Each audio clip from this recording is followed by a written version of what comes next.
Hey, what's going on, guys? My name is Dr. Boyce Watkins. Welcome to the Black Financial Channel.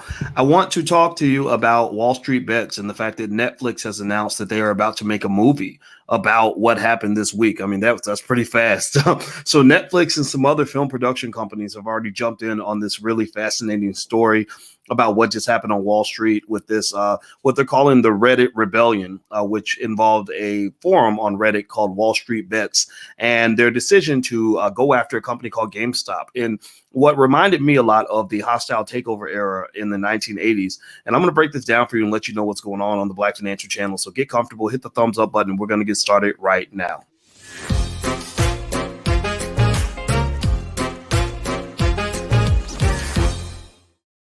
Hey, I'm Dr. Boyce Watkins. Welcome to the Black Financial Channel. So it turns out that Netflix is getting involved with this whole situation with Wall Street Bets and what happened this week, where basically a bunch of guys on a forum decided they wanted to take over a big chunk of Wall Street by buying lots of shares of a pretty worthless company called GameStop.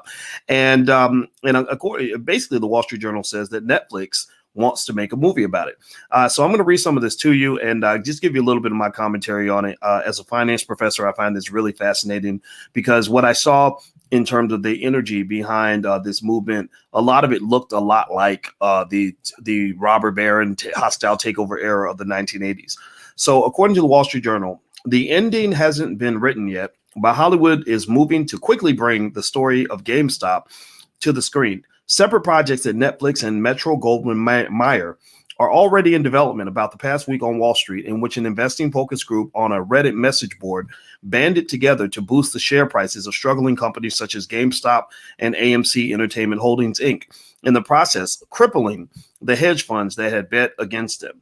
Netflix is in talks with screenwriter Mark Bowl, who dramatized real-life events such as the Osama bin Laden raid in Zero Dark 30, for a movie that would include the streaming company's breakout 24-year-old star, Noah Centineo, according to a person familiar with the matter. At MGM, executives are planning to develop a forthcoming manuscript by Ben Mesrick about the saga titled, quote, The Antisocial Network. The studio moved so fast that it acquired the rights to Mr. Mesrick's book proposal, which is being shopped to publishers for purchase this month, according to a person familiar with the deal. So they've already started writing books about what happened on Wall Street. They're going to be making movies about it too. And it's not a surprise because I haven't seen anything like this that's been this effective in about 30 or 40 years. What is yet to be told, though, the reason the story isn't over is because you don't know if this method of going after hedge funds is really going to work, because basically the hedge funds are now buying services. There are services that track the online chatter about a company. So a lot of these hedge funds are now buying into these services that basically keep track of data on these forums like Reddit to ensure that their stock is not going to tank. So remember I told you guys that on Wall Street, they just know how to make money. They don't get too mad. They don't spend time being mad. They spend time making paper. So I encourage you to take a note from that. When it comes to your life, don't spend all your time being mad. Spend your time learning how to make money. So it says here that it isn't a surprise that the week that wrecked Wall Street drew producers' attention, given its colorful cast of characters and the dramatic success the amateur traders had in disrupting the best-laid plans of hedge fund owners. Hollywood studios and streamers often rush to be the first to secure the rights to tell a story, generating headlines around the world. The heroic rescue of a Thai soccer team trapped in a cave, or the collapse of Silicon Valley companies such as Theranos, Inc. or WeWork are recent examples of stories that prompted several producers to pursue film or television adaptations. Now both companies must move quickly to secure directors and a cast because getting there first can discourage competitors from pursuing similar projects. In today's streaming ecosystem, there is more competition than ever to lure subscribers with buzzy titles that feel as timely as possible.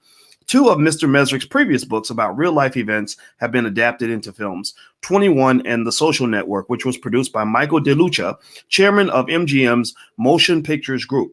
Also executive producing his GameStop script are Cameron and Tyler Winklevoss, the twin brothers known for their role in the early origins of Facebook Inc. and who were played in The Social Network by actor Armie Hammer. News of Netflix and MGM projects was reported earlier by Deadline. Hollywood has mined the arcane world of short selling previously. An adaptation of the Michael Lewis bestseller, The Big Short, about traders who foresaw the financial collapse of 2008 grossed a healthy $70 million at the domestic box office and was nominated for 5 Academy Awards. The GameStop saga could also appeal to younger audiences who have grown even more difficult to capture because they don't go to the movies as frequently as previous generations and find entertainment through video games or apps such as TikTok. Mr. Centennial, in particular, would bring with him a large following of young fans who know him as the love interest in a Netflix film, quote, "to all the boys I've loved before." So what do you guys think about that? I think it's kind of funny that they're about to make a movie about this. I'm not surprised at all. I fully expected this. I kind of expected that at some point they were going to monetize this. And so the lesson for today, boys and girls, is always follow the money. Always understand the economics of every situation that you're in, and always realize that every time there's chaos, there is an opportunity for you to ethically monetize it to the benefit of your family, to the benefit of your community. So don't just chase the emotion. Go spend time chasing the money. Well, I'm Dr. Boyce Watkins from the Black Financial Channel. If you could, please hit the thumbs up button, share, subscribe button on your way out the door. And also don't forget, if you want to learn more about investing and you want to get started for free, I have a free training at firstshareofstock.com. And if you've already bought your first share of stock, don't worry, just get on the email list. I'm a finance PhD. I will send you tons of information and I will give you perspectives that other experts can't give you, because getting a PhD is really hard. And so I'd like for you to benefit from the knowledge that I've acquired from all the horrible years I spent in school in my 20s. So hit the thumbs up button, share, subscribe button. I'm out of here, guys. Have a good day. Thanks a lot. Talk to you soon. Peace.